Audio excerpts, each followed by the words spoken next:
Alors, cette faiblesse qu'une femme doit surmonter. Alors, bonjour à tout le monde, j'espère que vous allez bien et je suis devant vous une fois de plus avec un nouveau sujet. Quelles sont les faiblesses qu'une femme doit surmonter? Alors, si tu te retrouves avec l'une de ces faiblesses, alors sache qu'il est temps pour toi de chercher à pallier à ce problème-là. Déjà, apprends à t'aimer suffisamment avant de redonner l'amour en retour. Apprends à draguer un homme en lui montrant les différentes valeurs que tu as et non pas de le draguer avec ton corps. Ton corps n'est pas une marchandise, d'accord? Il est précieux. La valeur de la femme ne se résume pas à son corps, mais plutôt ce qu'elle a en elle au plus profond.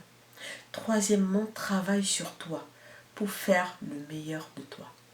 Ne te préoccupe pas de ce que les gens pensent. Oh, je ne suis pas bien coiffée, que vont dire les gens, je ne suis pas encore mariée, j'ai 3 enfants, 3 pères différents. Oui, c'est vrai, mais ça ne devrait pas être une maladie. À chacun son destin. Alors suis le tien, comme on dit, le crayon de Dieu n'a pas de gomme. S'il est écrit que ton mari viendra à 40 ans, alors tu vas tourner, tu vas tout faire, tu vas forcer, il ne viendra pas avant. La patience est la meilleure arme que tu puisses avoir. Ne force pas ton destin, reste patiente et ton jour arrivera.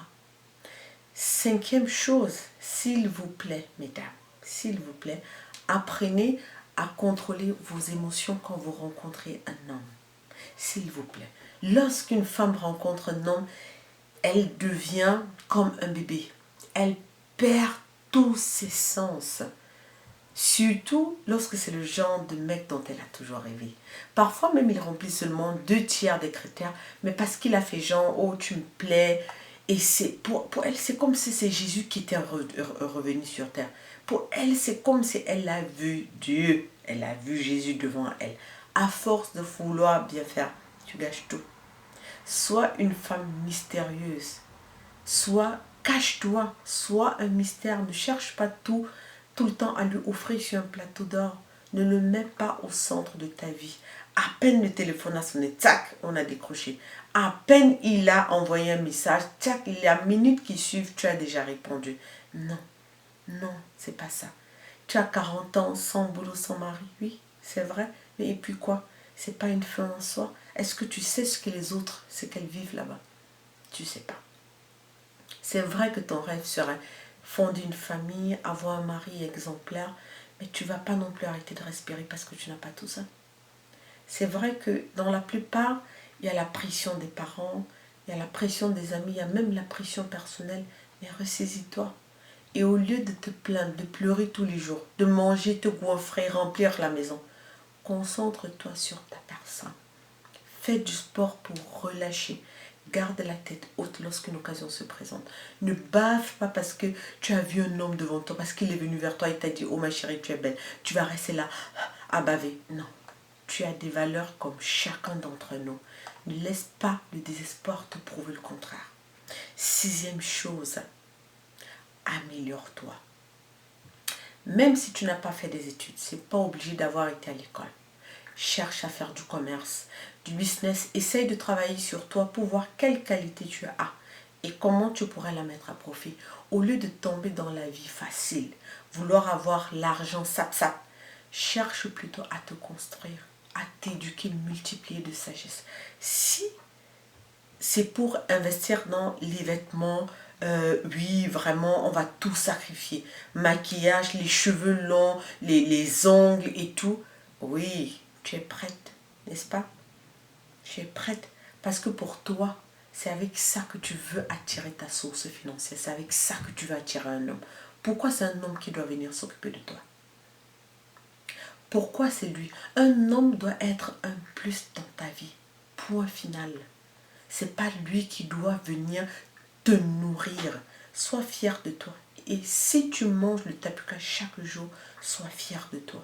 Et dis merci à Dieu. Si lui, il vient te proposer le steak, prends. C'est bien, tu prends. Mais s'il n'y a pas, tu continues de manger ton riz chaque jour. Et tu tapes ta main sur tes épaules. Tu dois être fier de toi. Quand ses parents souffraient pour faire de lui le directeur qu'il est là, tu n'étais pas là. Hein. Tu n'étais pas là. Pourquoi tu veux avoir un produit fini? Pourquoi est-ce que les autres doivent souffrir et toi tu viens manger? Pourquoi? Et le jour où il ne te donne pas, tu l'ignores, tu le zappes. Carrément, mais tu le zappes. Tu le mets de côté, il ne m'a pas donné. Lui là, il se prend mon pourri, pardon, je le mets de côté, je cherche un autre. Ah oui, c'est ça. Parce qu'il est venu sur la terre, c'est pour toi. Il est venu ici pour toi. Les hommes, il faut savoir, et ils ne se cachent même pas d'ailleurs, les hommes dans leur tête, c'est argent égale femme. Et on le sait. Partout, ils ne se cachent pas, hein, ils le disent haut et fort. Et quelque part, je vais rire, parce que c'est vrai quelque part. Mais les femmes font de mauvaises analyses. C'est clair qu'on ne nourrit pas, on ne se nourrit pas d'amour. On ne mange pas l'amour. L'amour, c'est vraiment, on ne mange pas. Il faut aussi chercher, bon voilà, on s'aime, mais demain là, on fait comment côté financier? Il faut toujours regarder le côté financier, ça c'est vrai. Mais ça doit être juste un point complémentaire dans le choix de son partenaire. On ne choisit pas son partenaire par le poids de son portefeuille. Mais les femmes ont plutôt tendance à en faire un point décidant.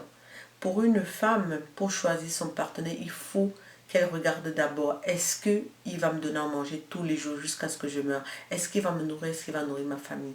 C'est d'abord ça qu'elle va penser.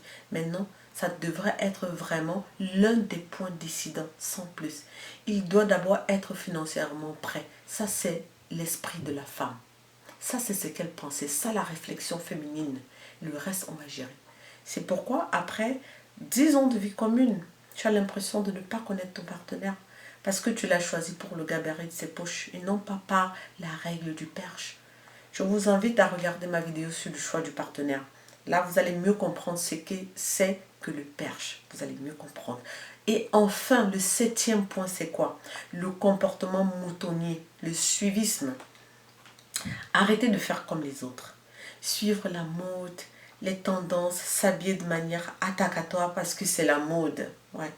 Sois toi-même. Fais ta propre mode. Habille-toi d'abord pour toi-même. Parce que ça te plaît. Moi, j'ai mon piercing. Pas parce que je vois les autres faire, pas parce que mes copines l'ont, mais c'est parce que moi, je l'aime. C'est parce que j'aime, je me sens bien là-dedans. Parce que tu sors avec tes copines en boîte, tu vas t'habiller aussi de manière attentatoire, tu vas mettre une petite jupe ou alors une robe qui laisse dessiner toute ta silhouette parce que c'est comme ça qu'elle s'habille, parce que tu veux faire comme elle. Non, mets un vêtement qui te sied, dans lequel tu te sens bien et que tu es à l'aise. Ne mets pas parce que les autres font comme ça. Tu seras là, au lieu de bien danser, on va te voir toujours en train de tirer la jupe. Tu tires, tu ne profites même pas de ta soirée parce que c'est la jupe qui te commente. Donc voilà.